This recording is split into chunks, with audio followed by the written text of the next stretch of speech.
Darbhanga AIIMS का निर्माण अविलंब कराने के लिए अनिश्चितकालीन आमरण अनशन कल से करेगा एमएसयू। केंद्र सरकार और राज्य सरकार आरोप प्रत्यारोप कर एम्स को लटकाने भटकाने का आरोप एक दूसरे पर थोप रही है। एम्स न बनने में केंद्र सरकार की सबसे बड़ी जिम्मेदारी है, क्योंकि एम्स निर्माण के लिए बिहार सरकार ने जमीन उपलब्ध करवा दिया है। उसके बाद भी केंद्र सरकार की ओर से आईटीएम ने बिहार सरकार द्वारा दी गई भूमि को लो लैंड घोषित कर एम्स निर्माण में बाधा उत्पन्न कर दिया। आज प्रेस वार्ता को संबोधित करते हुए एमएसयू नेता अविनाश भारद्वाज ने कहा कि दरभंगा एम्स के नाम पर अब आम जनता में त्राहिमाम की स्थिति है। सरकारें आरोप प्रत्यारोप का खेल खेल रही है। लाखों की संख्या में मिथिलावासी स्वास्थ्य सेवा हेतु लगातार पलायन कर रहे हैं, जमीन गहने बेचकर इलाज करवा रही है और यहाँ से के सांसद एवं विधायक पार्टी की भक्ति एवं इशारे पर यहाँ के आमजन को मूर्ख बना रही है। वर्तमान सत्ता मिथिला विरोधी है, जिसे मिथिला में व्याप्त कुव्यवस्था, गरीबी, कुपोषण, भुखमरी, अविकसित उद्योग धंधे से कोई मतलब नहीं है। सरकारें सत्ता बचाने एवं हस्तारोपण में व्यस्त है। दरभंगा एम्स केंद्र सरकार और राज्य सरकार की राजनीतिक खींचातान की वजह से नहीं हो पा रही है। श्री भारद्वाज ने कहा कि एम्स के न बनने में केंद्र सरकार की सबसे बड़ी साजिश है। जब बिहार सरकार जमीन उपलब्ध करवा चुकी थी तो केंद्र सरकार की तरफ से आईटीएम लो लैंड घोषित करके एम्स निर्माण में बाधा उत्पन्न कर दिया, जबकि मिट्टी भराई के लिए भी 350 करोड़ की राशि बिहार सरकार ने निगृहित करने का फैसला किया है। केवल और केवल केंद्र सरकार की दोहरी नीति है, जबकि लो लैंड में देश ने अनेकों संस्थान स्थापित किया गया है, लेकिन मिथिला विरोधी केंद्र की सरकार लिपापोती कर मिथिला के योजनाओं को ध्वस्त करने की नियति से लटका रही है। मार्च 2023 में मंत्रिमंडल ने दरभंगा एम्स के लिए शोभन एकमी बाईपास के निकट 150 एकड़ जमीन आवंटित करने स्वीकृति दी। जमीन देने के साथ सरकार ने उसके विकास का प्रारूप भी बनाया। 150 एकड़ के अलावा और 29 एकड़ जमीन अधिग्रहित की गई। साथ ही इस 190 एकड़ जमीन में मिट्टी भराई, इससे समतल कराने के लिए 309 करोड़ रुपए भी दिए। राष्ट्रीय उपाध्यक्ष रणधीर झा ने कहा कि सरकार का इरादा स्पष्ट नहीं है। केंद्र सरकार को लगता है कि यहाँ एम्स बना तो इसका श्रेय बिहार के मुख्यमंत्री नीतीश कुमार ले जाएंगे।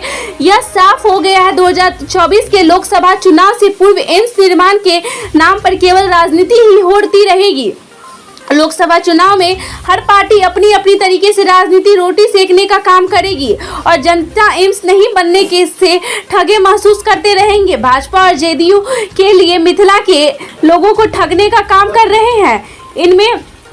इन्हें एम्स के निर्माण और मिथिला के लोगों का कोई ख्याल नहीं है। यहाँ लोग लॉलीपॉप दिखाकर लोगों का वोट जुटाने की जगह में जुगाड़ में लगे हैं। 8 करोड़ लोगों के पास किसी भी तरह का स्वास्थ्य सुविधा नहीं है। 4 करोड़ लोग डीएमसीएच पर आश्रित है, जिसका हाल किसी से छुपा हुआ नहीं है।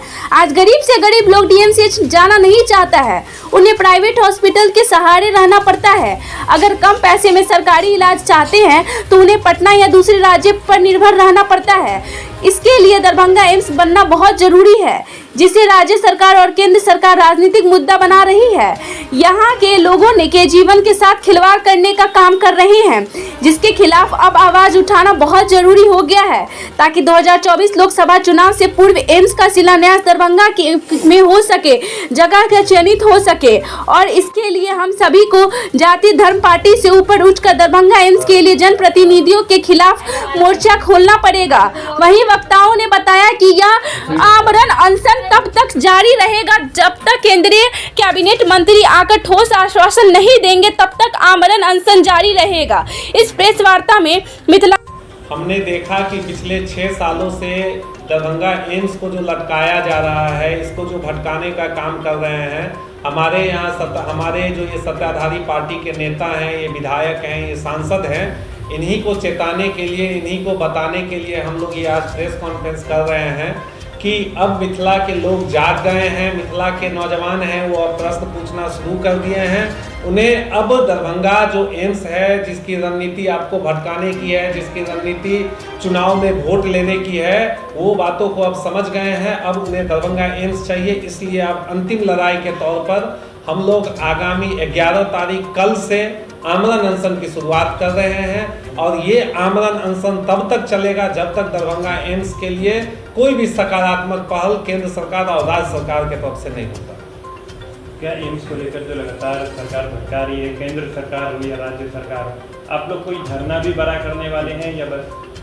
देखिए, इस बार हम लोगों ने ठान लिया है कि हम लोग जो कल से आमरण अनशन पे बैठेंगे, ये गांधीवादी तरीके से बैठेंगे और इस आमरण अनशन का असर पूरा मिथिला क्षेत्र में होगा। हम लोग कोई एक दो व्यक्ति के साथ नहीं, दर्जनों साथियों के साथ आमरण अनशन पे बैठने जा रहे हैं और ये आमरण अनशन तब तक चलेगा जब तक दरभंगा एम्स के लिए केंद्र सरकार के तरफ से, केंद्रीय स्वास्थ्य मंत्री के तरफ से कोई ठोस रणनीतिक पहल नहीं की जाती है। चूंकि आज की जो स्थिति परिस्थिति है, वो स्थिति परिस्थिति में केंद्र सरकार के पाले में गेंद है। केंद्र सरकार, बिहार सरकार के द्वारा दिए गए 150 एकड़ जमीन, बिहार सरकार के द्वारा सैंक्शन किए गए 350 करोड़ रुपया के संबंध में कोई बात सुनने को तैयार नहीं होती है और केंद्र सरकार की जो स्वास्थ्य मंत्रालय है उसकी चिट्ठी आती है कि वो लो लैंड है, उसको हम आगे नहीं बढ़ाएंगे। तो हम लोग इस धरना के माध्यम से, इस आमरण अनशन के माध्यम से केंद्र सरकार को चेताने का काम कर रहे हैं कि इस हिंदुस्तान में बहुत सारा प्रोजेक्ट लो लैंड में लगा है, बहुत सारा प्रोजेक्ट समुद्र में बन जाता है, नदी में बन जाता है। तो 20 फीट गड्ढा जिसमें राज्य सरकार अपने पैसे से उस जमीन को भर के देने का काम कर रही है, तो उस प्रोजेक्ट को क्यों लटकाया जा रहा है, उस प्रोजेक्ट को क्यों नहीं सैंक्शन किया जा रहा है। और साथ साथ ये भी सवाल पूछेंगे कि पूरे बिहार में देखिएगा या पूरा मिथिला क्षेत्र में देखिएगा तो 40 में से 39, 25 का 25 सीट केंद्र सरकार को मिला हुआ है। एनडीए गठबंधन को 2019 में मिला था, तो आज के दौर में ये दरभंगा एम्स क्यों नहीं बन पा रहा है, ये सवाल हम लोगों का रहे। आपके द्वारा एक कार्यक्रम चला गया था कि घर घर से ईंटा लाएंगे, दरभंगा एम्स बनाएंगे, वो कहीं ना कहीं एक हद तक पहुंच गई थी, बाद में आप लोग शांत हो गए, ऐसा? हम लोगों की तरफ से जो घर घर से ईंटा लाया गया और एम्स बनाएंगे इस तरीके का जो शुरू हुआ, तो उस समय में आपने देखा होगा कि मिट्टीकरण शुरू हो गया था, जो पुरानी लैंड दी गई थी बिहार सरकार के तरफ से वहाँ पे। तो जब हम वही कह रहे हैं कि एक बेहतर इनिशिएटिव सरकार की तरफ से हो कि एम्स, हमें लगा कि अब बनने की प्रक्रिया में हम लोग आ चुके हैं, फंड अलॉटमेंट की बातें होने लग गई, यहाँ के जो सांसद विधायक वगैरह जो है सत्ता दल पार्टी के, वो स्टेटमेंट अपना जारी करने लग गए, फोटो खिंचवाने लग गए प्रॉपर। आप लोगों ने देखा भी होगा कि यहाँ के सांसद महोदय भी वहाँ पे जाके कि हम मिट्टीकरण करवाना शुरू कर दिए।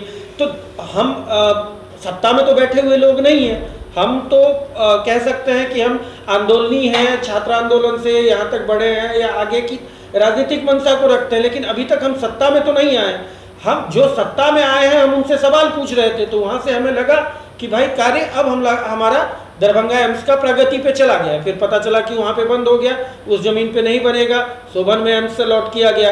तो फिर वहाँ के लिए भी हम लोग लगातार प्रोटेस्ट पे प्रोटेस्ट किए जा रहे हैं। अभी देखे होंगे आप कि अलग अलग ब्लॉक में अभी हम लोगों ने पहले धरना दिया है और उसके माध्यम से हमने जनता के बीच में जाकर के अलग अलग ब्लॉक में ये बताने की कोशिश की है कि 11 तारीख से जो हम लोग आमरण अनशन में जा रहे हैं, तो उसमें सिर्फ दरभंगा के स्थानीय नहीं, दरभंगा पूरे जिला से, पूरे मिथिला क्षेत्र से लोग यहाँ पे आएंगे और एक बृहद स्तर का हम लोग कार्यक्रम करने के लिए जा रहे हैं, जिसमें कि सीधा और सीधा स्पष्ट तौर से एक रणनीति के तहत और एक कार्य करने की मंशा के तहत केंद्र सरकार के मंत्री, स्वास्थ्य मंत्री या केंद्र सरकार के तरफ से एक स्टेटमेंट जारी किया जाए कि भाई फलाने या इस दिन से या ऐसे या इस प्रक्रिया पे हम लोग पहुँचे, तब तक हम लोगों का आंदोलन मिशन चालू रहेगा।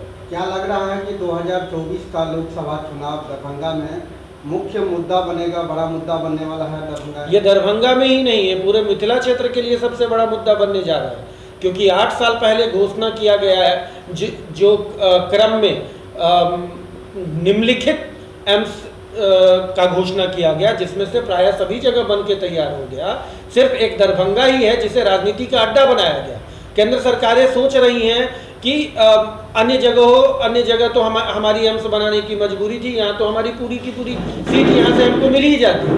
तो उन सारी चीज़ों को लेकर के आप ये समझिए, ये सिर्फ दरभंगा लोकसभा का मुद्दा नहीं है, ये पूरे मिथिला क्षेत्र का लोकसभा का मुद्दा रहेगा, ये राजनीति का मुद्दा रहेगा 24 के लिए दरभंगा एम्स। क्या एमएसयू भी बस एम्स को लेकर राजनीति चमकाने चाह रही है अपनी? अगर एमएसयू सिर्फ एम्स के को राजनीति लेकर के अगर चमकाने के लिए, तो एमएसयू तो अभी राजनीति में आने की कोशिश कर रही है। एमएसयू अपनी पार्टी को लेकर के आने की कोशिश में लगी हुई है। ये तो मुद्दा हमारा जब से संगठन निर्माण हुआ 2015 से दरभंगा एम्स की मांगों को लेकर के हम लोग मुखर है। शुरुआत में थी कि मिथिला में कहीं पे बने, सहरसा वगैरह में, लेकिन स्थानीय जब एयरपोर्ट यहाँ पे हो गया है, दरभंगा एयरपोर्ट के लिए हम लोगों ने आंदोलन किया, एयरपोर्ट बना, तो उस टाइम अगर हमें चमकानी होती तो हम दरभंगा एयरपोर्ट पे भी बहुत सारे क्रेडिट लेने वाले लोगों ने लिया, जो कि आप लोगों को पता है कि अभी भी एमएसयू के कार्यकर्ताओं पे जो तत्कालीन जिलाधिकारी महोदय थे उनके तरफ से जो केस दायर किया गया उसमें भी हमारे सेनानियों के ऊपर अभी तक केस दर्ज है। तो क्रेडिट वाली जहाँ बात है, हम ठीक है, हमें क्रेडिट मिले, हमें राजनीतिक फायदा मिले, लेकिन काम होना चाहिए मिथिला के लोगों के लिए, मिथिला के जो यहाँ के स्थानीय है, जो उनकी बुनियादी सुविधाएं हैं, उन चीज़ों के लिए काम होता है। अगर 24 में एमएसयू सत्ता में आ गई तो क्या करेगी मिथिला वासियों के लिए?